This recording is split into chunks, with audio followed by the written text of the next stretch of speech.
नमस्कार मित्रांनो, आज मी तुम्हाला घेऊन जाणार आहे एका वेगळ्या यात्रेसाठी, एका वेगळ्या ठिकाणी, जे तुमच्यासाठीही नवीन असेल. हा व्हिडिओ 2-3 दिवस झाले शूट केला आहे, पण व्हिडिओ टाकायचाच राहिला. म्हणलं चला असं टाकून देऊया. इथं आल्यावर जेव्हा देवांची सजावट पाहिली, तेव्हा खरंच डोळे भरून आले. ताज्या फुलांचे हार, वस्त्र, चमचमणारा मुकुट आणि प्रकाशात उजळलेले ते देवाचे रूप. जणू देव स्वतः भक्तांच्या प्रेमाने नटला आहे असं वाटत होतं.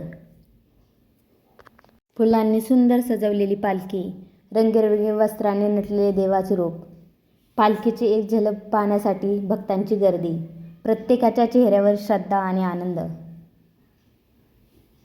पालखीसमोर दिसताच मन नकळत नम्र होतं.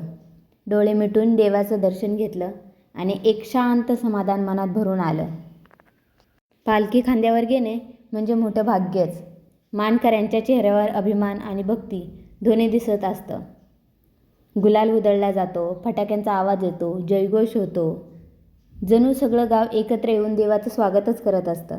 यात्रेची खरी मजा म्हणजे गावातील छोट्या छोट्या गोष्टी, खाऊंचे स्टॉल, रंगीबेरंगी खेळणी आणि मुलांच्या चेहऱ्यावरचा निरागस आनंद. गावची माती, आपलेपणा आणि साधेपणा हे सगळं मनाला अगदी भिडून जातं.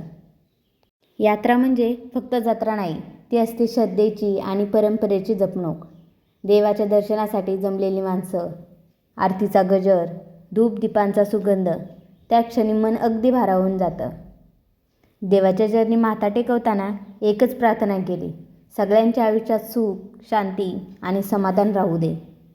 यात्रा असली की गावात शिरताच जाणवली ती वेगळीच ऊर्जा.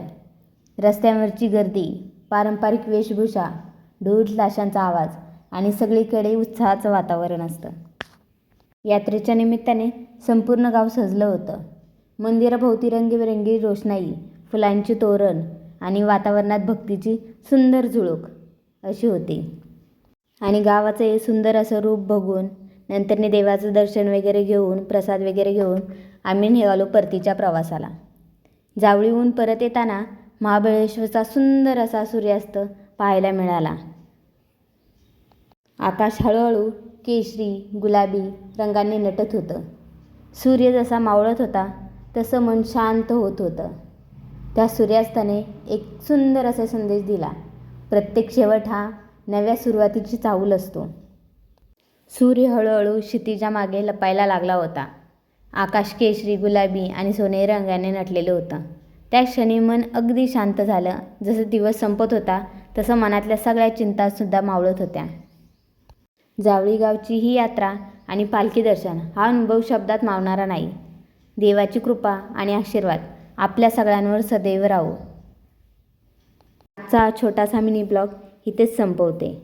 आवडला असल्यास लाईक, शेअर आणि सबस्क्राईब करायला विसरू नका. थँक्यू.